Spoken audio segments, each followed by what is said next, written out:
നമ്മൾ ഈജിപ്ഷ്യൻ ആർക്കിയോളജിയിൽ നിന്ന് നേരെ പോന്നേക്കുന്നത് ലിവിങ് വേൾഡിലാണ്. നമ്മുടെ പിള്ളേർക്കൊക്കെ ഏറ്റവും ഇൻട്രസ്റ്റ് ഉള്ള ഏരിയ ആണ് ഇവിടെ. അപ്പോൾ ഇവിടെ ആന തൊട്ട് എലി വരെയുള്ള ആനിമൽസ് ഉണ്ട്. കുറേയൊക്കെ മോൾഡ് ചെയ്ത് വെച്ചതും കുറച്ചൊക്കെ സ്റ്റഫ്ഡ് ആനിമൽസുമാണ് കാണിക്കുന്നത്. ആനിമൽസ് മാത്രമല്ല കേട്ടോ, ബേർഡ്സും അതുപോലെ അങ്ങനെ കുറേ ഡിഫറൻഷ്യേറ്റ് ചെയ്തവർ കാണിച്ചിട്ടുണ്ട്. ഡിഫറെൻറ്റ് ക്ലൈമറ്റിൽ ജീവിക്കുന്ന ആനിമൽസിൻ്റെ ഒരു വിഭാഗം, അതുപോലെ ആനിമൽ സ്കെലറ്റൻസ് വേറൊരു സ്ഥലത്ത്, ബേർഡ്സ് വേറൊരു സ്ഥലത്ത്, അങ്ങനെ ഈ ഏരിയയിൽ തന്നെ പല പല ഡിഫറൻഷ്യേറ്റ് ചെയ്താണ് കാണിച്ചേക്കുന്നത്. അതുകൊണ്ട് തന്നെ പിള്ളേരുടെ കൂടെ വരുന്നതുകൊണ്ട് തന്നെ ഏറ്റവും കൂടുതൽ ടൈം സ്പെൻഡ് ചെയ്യാൻ പറ്റിയ ഒരു ഏരിയ ആണ് ഈ ഏരിയ.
ഇത് ഇറ്റലിയിൽ പൊമ്പായ എന്ന് പറയുന്നൊരു സിറ്റിയിൽ കുറേ ആൾക്കാർ താമസിക്കുന്നുണ്ടായിട്ട് കുറേ വർഷം കഴിഞ്ഞിട്ട് ആർക്കിയോളജിസ്റ്റ് ഡിഗ് ചെയ്ത് വന്നപ്പോൾ ഇത് കണ്ടത്. ഇപ്പോൾ പൊമ്പായി പോയി കഴിഞ്ഞാൽ ഫേക്ക് ബോഡീസ് വെച്ചിട്ട് ഇപ്പോഴും കാണാം.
ഒറ്റ നോട്ടത്തിൽ തന്നെ ഡൈനോസിൻ്റെ സ്കെലറ്റനാണെന്നും പറഞ്ഞ് നോക്കിയാൽ ഞങ്ങൾക്ക് പിന്നീട് മനസ്സിലായി അത് ബ്ലൂ വെയിലിൻ്റെ സ്കെലറ്റനാണെന്ന്. അത് ഹാങ് ചെയ്തിട്ടേക്കുമായിരുന്നു. അപ്പോൾ താഴെ നോക്കുമ്പോൾ നമുക്ക് പെട്ടെന്ന് തോന്നും അത് ഡൈനോസറാണെന്ന്. പക്ഷേ പിന്നീട് നമുക്ക് പെട്ടെന്ന് തന്നെ ക്ലിക്കായി അത് ബ്ലൂ വെയിലാണെന്ന്.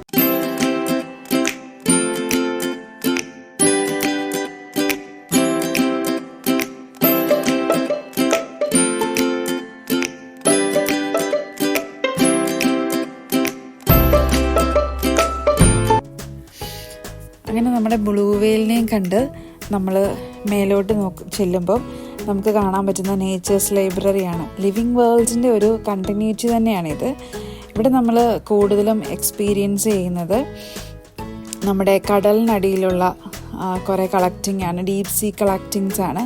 ഇവിടെ നമുക്ക് സ്നേക്ക്, പിന്നെ സ്റ്റാർ ഫിഷ്, അതുപോലെ നമ്മുടെ ആമ, ഇതെല്ലാം ഇവിടെ പ്രിസർവ് ചെയ്ത് വെച്ചിരിക്കുന്നത് നമുക്ക് കാണാൻ പറ്റും.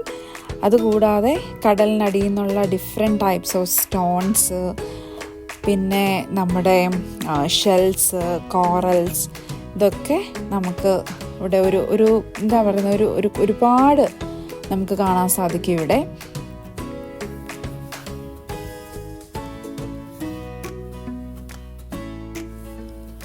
പിന്നീട് നമുക്ക് അങ്ങോട്ട് ചെല്ലുമ്പോൾ കാണാൻ പറ്റുന്നത് കുറേ പക്ഷികളെ സ്റ്റഫ് ചെയ്ത് വെച്ചിരിക്കുന്നതാണ്. കുറച്ചൊക്കെ ഇതിൽ ഒറിജിനൽ സ്റ്റഫ് ചെയ്ത് വെച്ചിരിക്കുന്നതാണെന്ന് തോന്നുന്നു, ചിലതൊക്കെ മോൾഡുമാണ്. അപ്പോൾ അതിൻ്റെ എല്ലാം താഴെ അവർ ഡിസ്ക്രൈബ് ചെയ്തിട്ടുണ്ട് എങ്ങനെയുള്ള സാധനങ്ങളാണ് എന്നുള്ളത്. ഇത് ശരിക്കും ബ്രിട്ടീഷ് വേൾഡ് ലൈഫാണ്. അത് കഴിഞ്ഞ് നമുക്ക് പിന്നീട് ഇവിടെ കാണാൻ പറ്റുന്നത് മാമൽസിനെയും ബേർഡ്സ് നെക്സ്റ്റ് എങ്ങനെയാണ് ഉണ്ടാക്കുന്നത്, അതിൻ്റെയൊക്കെ ഓരോ പ്രോസസ്സൊക്കെ നമ്മൾ പണ്ട് പഠിച്ചിട്ടില്ലേ. പക്ഷികളിങ്ങനെ കൂട്ടാൻ ഓരോ സാധനങ്ങളെല്ലാം കൊണ്ടുവരുന്നതും അതിൻ്റെ ഓരോ ഡിഫറെൻറ്റ് സ്റ്റേജസ് അതൊക്കെ അവരിവിടെ കാണിച്ചിട്ടുണ്ട്.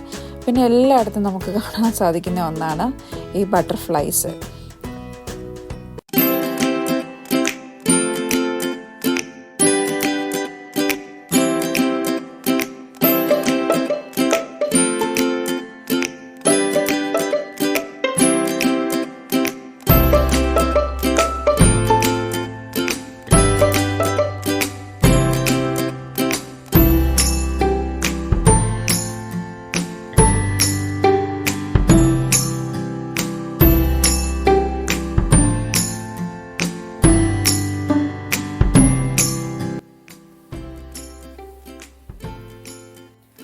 ഇവിടെ നമുക്ക് കുറേ ഫ്രൂട്ട്സിൻ്റെ സീഡ്സ് ഇങ്ങനെ ബോട്ടിലാക്കി വെച്ചിരിക്കുന്നത് കാണാൻ പറ്റും.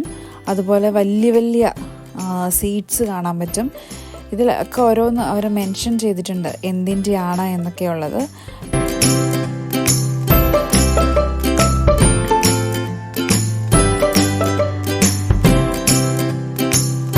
പിന്നെ ഇവിടെ നമുക്ക് കാണാൻ സാധിക്കുന്നത് ഈ ഇതിൻ്റെ എല്ലാം സ്കള്ളാണ്. ഓരോ പാർട്ട് സ്കള്ള്, പിന്നെ അതുപോലെ ചിലതൊക്കെ പ്രിസർവ് ചെയ്ത് വെച്ചിരിക്കുന്നതും ഒക്കെയാണ്.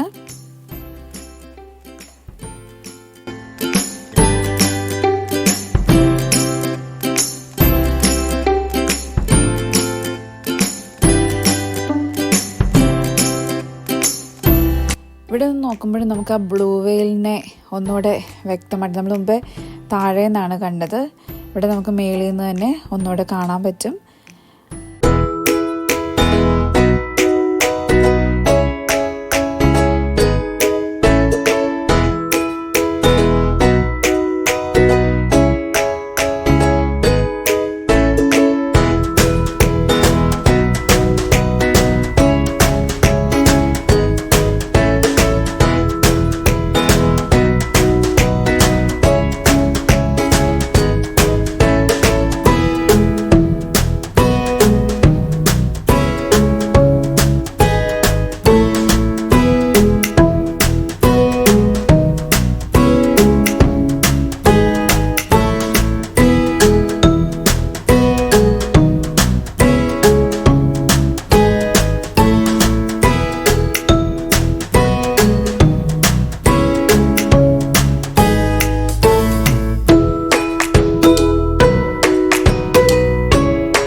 പക്ഷികളുടെ മുട്ട വെച്ചിരിക്കുന്നത് കാണാം, പല തരത്തിലുള്ള ബേർഡ്സിൻ്റേത്. അതൊരു കറക്റ്റ് ഇങ്ങനെ വലിപ്പം അനുസരിച്ച് ഓർഡറിൽ അറേഞ്ച് ചെയ്ത് വെച്ചിരിക്കുകയാണ്.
നേച്ചേഴ്സ് ലൈബ്രറി എന്ന് പറഞ്ഞു കഴിഞ്ഞാൽ എന്താണ്, ഒരു വൈഡ് വെറൈറ്റി ഓഫ് സാധനങ്ങളാണ് ഇവിടെയുള്ളത്.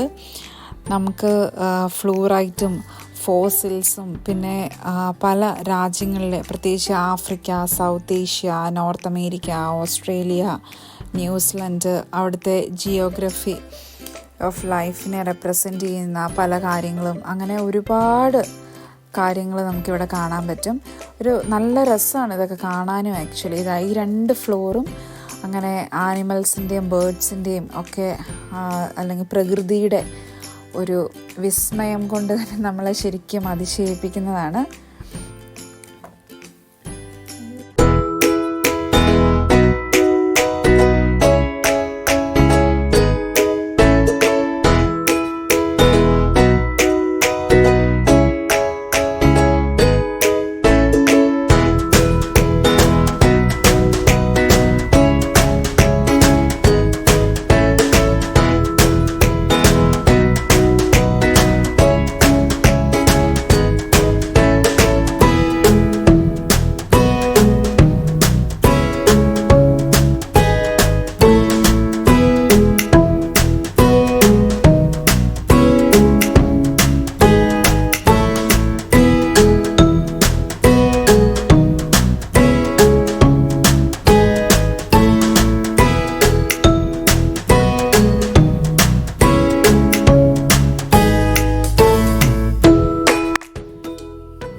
ഇവിടെ ഡോഗ്സ് എവല്യൂഷൻ എന്ന് പറഞ്ഞിട്ട് ഒരു പ്രത്യേക ഏരിയ തന്നെയുണ്ട്. അതായത് നമ്മുടെ ചെന്നായ്ക്കളിൽ നിന്നാണ് നമ്മുടെ നായ്ക്കൾ ഡെവലപ്പായി വന്നിരിക്കുന്നത്. അപ്പോൾ അതിൻ്റെ എവല്യൂഷൻ കാണിക്കാൻ വേണ്ടിയിട്ട് ഓരോ സ്റ്റേജസിലും ഉള്ള സ്കള്ള് വെച്ചിട്ടുണ്ട് ഇവിടെ. അതായത് ഇവിടെ മെൻഷൻ ചെയ്തേക്കുന്നത് അവർക്ക് 100-ലേറെ കളക്ഷൻസ് ഉണ്ട് എന്നാണ്. അതാണ് നമുക്കിവിടെ കാണാൻ സാധിക്കുന്നത്.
ഇവിടെ നമുക്ക് ഞാൻ നേരത്തെ മെൻഷൻ ചെയ്തിട്ടുണ്ടായിരുന്നു ഫ്ലൂറൈഡും ലെഡ് ഓറും ഒക്കെ കാണാൻ പറ്റുമെന്ന്. ഇതാണ് ഫ്ലൂറൈഡ്, മെറ്റൽ ഓറൊക്കെ. ഇതൊക്കെ നമുക്ക് നമ്മുടെ മെറ്റൽസ് ആൻഡ് മിനറൽസ് കാറ്റഗറിയിൽ വരുന്ന സാധനങ്ങളാണ്.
നമുക്കിതിനകത്ത് കാണാൻ പറ്റുന്ന ഒരു വലിയ സീഡാണിത്. ലോകത്തിലെ ഏറ്റവും വലിയ സീഡായ കൊക്കോഡീമറാണ്.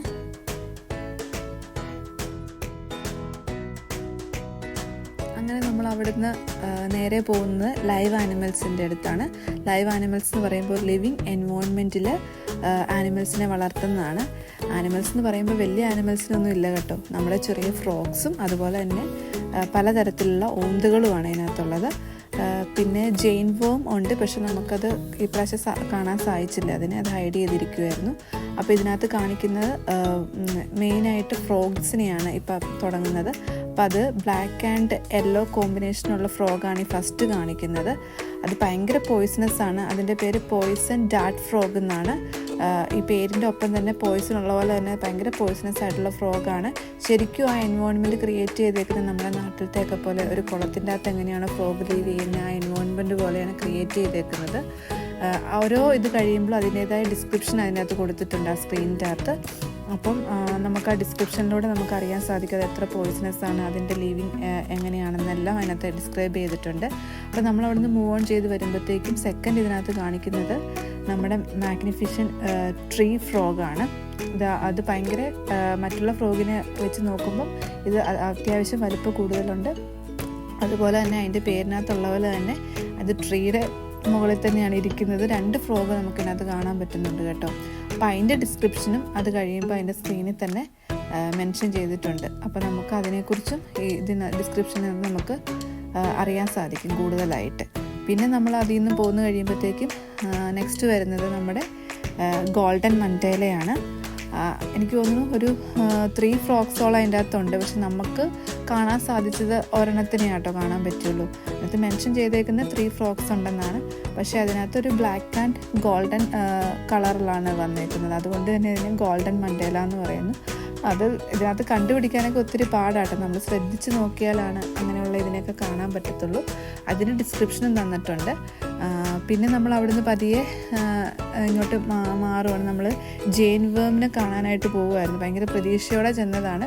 ഒത്തിരി പേര് അവിടെ ക്യൂ നിന്ന് നോക്കുന്നുണ്ടായിരുന്നു. പക്ഷേ ജെയിൻ വേം മാത്രം കാണാൻ പറ്റില്ല. നമുക്ക് ആ സ്ക്രീനിനകത്തുള്ള ഡിസ്ക്രിപ്ഷനും അതെങ്ങനെയാണ് ഇരിക്കുന്നതെന്നുള്ള അതിൻ്റെ പിക്ചറും മാത്രമേ കാണാൻ സാധിച്ചുള്ളൂ. കുറേ നേരം അവിടെ നിന്ന് നോക്കിയതല്ലാണ്ട് നമുക്കൊരു ദർശനത്തിനായിട്ട് ജെയിൻ വേം വന്നില്ലായിരുന്നു.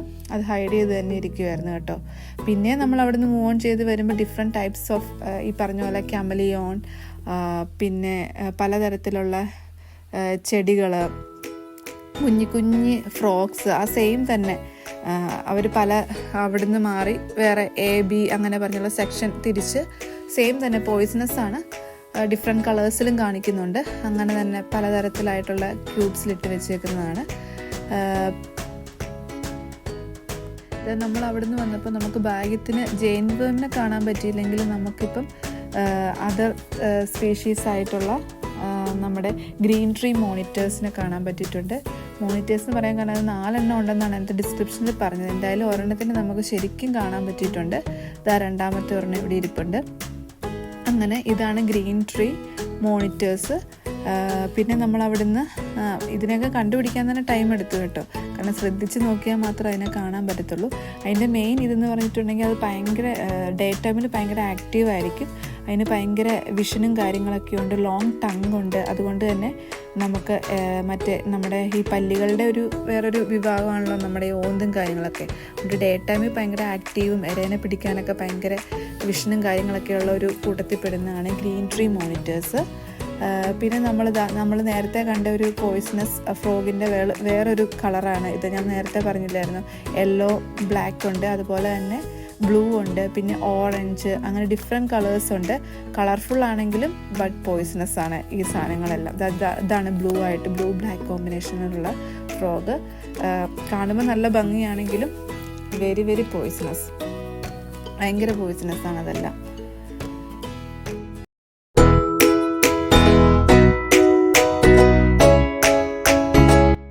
നമ്മൾ ഡൈനോസസിനെ കാണാൻ പോവുകയാണ്.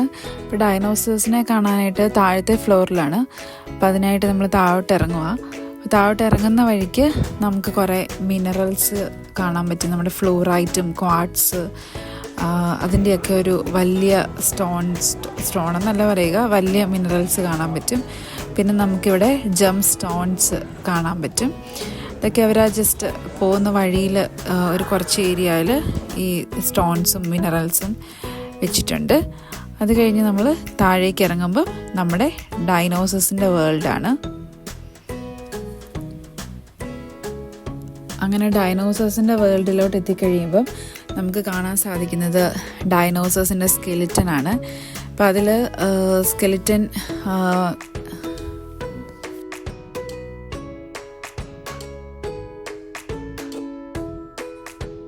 പിന്നെ അവിടെ ഡൈനോസസിൻ്റെ സ്റ്റോറീസ് ഡിസ്ക്രൈബ് ചെയ്യുന്ന ഓരോ പിക്ചേഴ്സും കാര്യങ്ങളും ഒക്കെ വെച്ചിട്ടുണ്ട്. കൂടാതെ എഗ്ഗ് വെച്ചിട്ടുണ്ട്. എഗ്ഗ് ഒറിജിനലാണെന്ന് തോന്നുന്നില്ല, അവരെന്തോ ഇത് ചെയ്ത് വെച്ചിരിക്കുന്നതാണ്.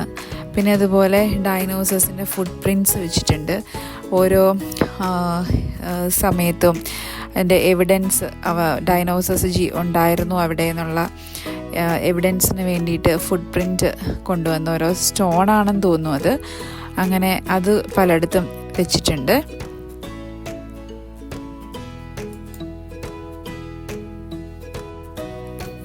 ഇവിടെ നമുക്ക് ഡൈനോസേഴ്സിൻ്റെ കുറച്ച് ഫോസിലുകൾ കാണാം.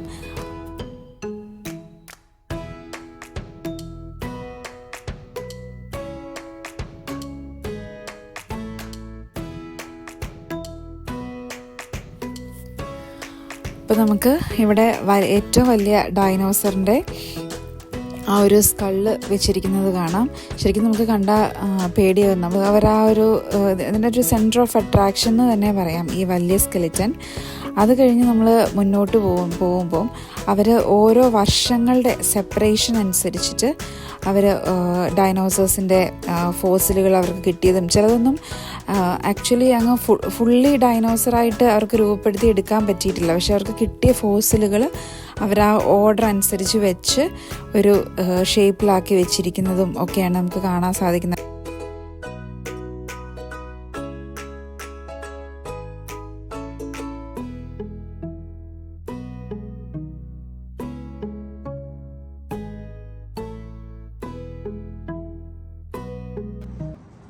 അപ്പം നമ്മൾ മാഞ്ചസ്റ്റർ മ്യൂസിയം എല്ലാം കണ്ട് മടുത്ത് ഇറങ്ങി വന്നിരിക്കുകയാണ്. അപ്പോൾ കഴിഞ്ഞ പ്രാവശ്യം നമ്മൾ വന്നപ്പം ഇവിടെ നമ്മുടെ ഗോൾഡൻ മമ്മീസ് ഓഫ് ഈജിപ്ത് ഉണ്ടായിരുന്നു. പക്ഷേ ഈ പ്രാവശ്യം അത് ക്ലോസ്ഡ് ആണ്, അതുകൊണ്ട് അത് കാണാൻ പറ്റിയില്ല. പക്ഷെ എന്നാലും ഒരുപാടുണ്ട് നമുക്ക് കാണാനായിട്ട്. മൊത്തത്തിൽ കണ്ട് ടയേർഡായി എല്ലാവരും. അപ്പോൾ അടുത്ത ഫുഡിങ്ങിലോട്ട് പോവുകയാണ്. അപ്പോൾ നമ്മുടെ വീഡിയോ കണ്ടിട്ട് എല്ലാവർക്കും ഇഷ്ടപ്പെട്ടെങ്കിൽ please like, share and subscribe. അപ്പം വീണ്ടും ഒരു കൊതിയോ വിശേഷങ്ങളായിട്ട് വീണ്ടും കാണാം. അതുവരെ ബൈ. ബൈ.